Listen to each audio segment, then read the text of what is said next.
Жастар Қазақстанның болашағы ғана емес. Олар елдің 42%-ын құрайтын қуат, батылдық пен жаңа идеялардың иесі. Бұл балалардың құқықтарын қорғап, қоғамды жақсы жаққа өзгертетін күш.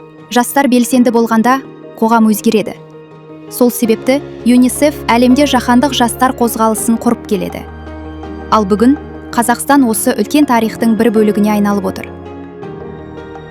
Осы жазда біз Ақтау, Астана, Шымкент, Алматы, Семей мен Көкшетауда 6 жастар хабын аштық. Бұл хабтар жастар бас қосып, білім алып, достасып, елді жақсы жаққа өзгертетін 6 орта.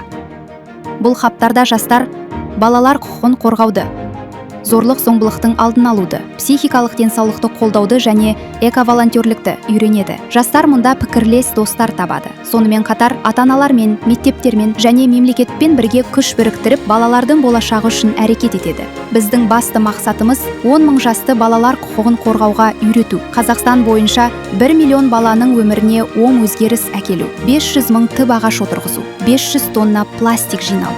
Алайда бәрі де қарапайым нәрседен басталады. Оқудан немесе жұмыстан кейін соғып кете алатын, жарық әрі жайлы, достық пен жылулыққа толы, жалғыздық емес бірлікті сезінетін орыннан басталады. Міне, бұл біздің жастар хабы. Ойлар туындап, болашақ қалыптасатын орталықтар. Сол жерде кездескенше.